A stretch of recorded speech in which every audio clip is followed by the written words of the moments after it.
Hello and Happy New Year, everybody. It's your friendly neighborhood farmer Trip here with Convivial Foodscapes, coming to you from your community garden in January 2026. It's beautiful, beautiful weather outside, and we are eager to show you around the garden. So let's get into it. All right, so right up front, I'm gonna show you in this first herb bed, we put this sage in and it's doing great. And this is gonna be a theme for the day, but we have some parsley, flatleaf Italian parsley that's just popping up as volunteers from where we had it last year. All along the way, it's still more of the same here with the blanket flower for the pollinators. And we've got some oregano and thyme that's there for the taking. All around the garden now, we've added some nasturtiums. And this is a cool flower. You probably had this in a salad, but these flowers are edible. They're very peppery, a little spicy, but all you do is just pop off from the bottom. You can do kind of a finger on both sides and it pops right off, and the flower will give itself to you, and you can pop it in your mouth or take it home, put it as a garnish on a salad. It's very good. We've got some new red Russian kales that are dotting around the garden in various places. And so here's the other volunteer that's pretty exciting. Right in the middle of all these strawberries, we have the chamomile. So that's chamomile, and they were just all over this bed from last year. Remember, we had these big, lush chamomile flowers, and they smelled so great.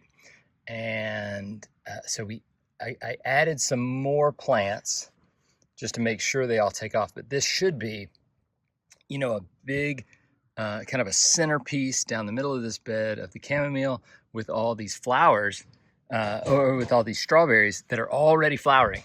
So everywhere you see these white flowers, right behind them, not too much time, we're gonna have a flush of strawberries, which is always popular. So more of the same on this side.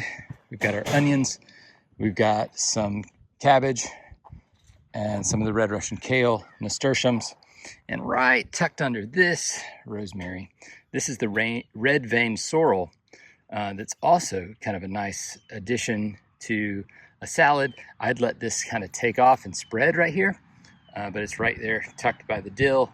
So this is like a little herb corner with the rosemary there.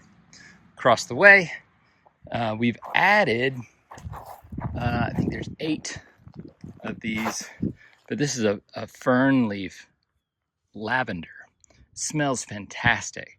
We'll include some of that information about that in this week's email, so you can learn more about this. But we've got these nice lavender plants that are all around the garden, and the benefit of this is when it does get dry, as it's prone to do during the winter months, you know, this lavender should thrive. So we had a nice lavender bush in these center herb beds last year, you'll recall.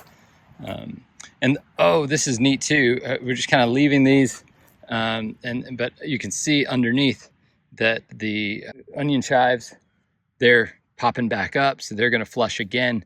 So again, in these beds, we've got kind of different things, but all of these are big Vidalia type sweet yellow Granex onions, or they're going to be red, like a red candy or Cabernet, like a big sweet purple onion.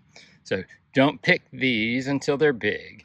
And then if you really want a garnish on your baked potato or something, you know, this is where you're going to go. And you can see I've kind of already deadheaded this one. You can see it's coming back really strong. So anyway, more of the same. We've got some of the red Russian kale. We've got another nasturtium parked in that corner. All right, that's a wrap, and we will see you next month. I hope everybody has a fantastic 2026, and we'll see you next time. Okay, bye.